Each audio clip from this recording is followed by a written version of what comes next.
I think pushing yourself physically is the number one factor of life. That is the true spot where you can really dive deep into. Life's about self-discipline. It is about self-discipline. We tend to do the things that are easy.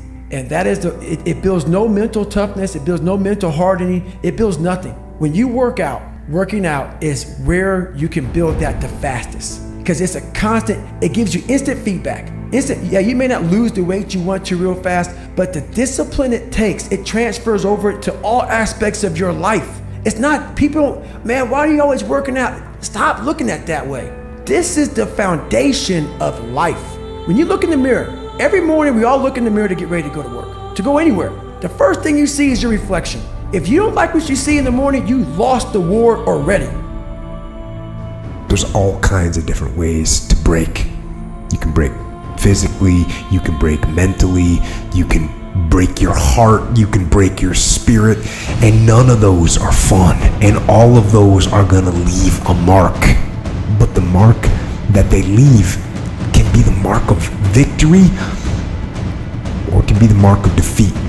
Because every time you break, and in every way that you break, while it's a chance, it's definitely a chance for you to give up and for you to just to fall apart.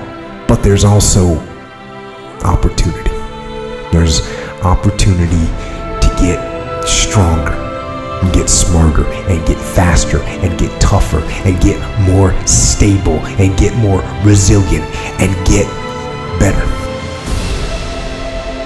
We live in a world that we want to be as comfortable as we can. And we wonder why we have no growth. We wonder why when the smallest thing in our life gets difficult, we wonder why we cower and we run away. I mean, our whole life is set up that way. Our whole life is set up in the path of least resistance. We don't want to suffer. We don't want to feel discomfort. So the whole time we're living our lives in a very comfortable area. There's no growth in that. So for me, I realized that. The reason I became 297 pounds is because that was comfortable. What was very uncomfortable was running. What was very uncomfortable was being on a diet. What was very uncomfortable was trying to face things that I didn't want to face.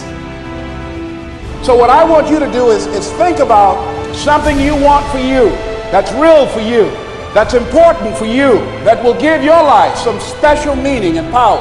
And I don't even want you to say, I can do that. I don't want you to assume that. I don't want you to begin to just psych yourself out. No. I want you to be able to say something to yourself that will enable you to maintain a level of integrity with yourself. That when you say this, even when you face tremendous setbacks, it will be a benchmark to keep you in the game, to keep you moving forward and experimenting and readjusting your strategy and your plan of action, continuously looking for ways to win. So what is that something? When you got an idea you want to move on, you might not have the money, you might not have the education, you might not have the support or the resources you need. What is that something that can keep us going, that will enable us to act on our dream? What's one of those keys that will begin to help us to discover the secrets to our dream? Just say to yourself every day, it's possible. Just say that every day to yourself, it's possible.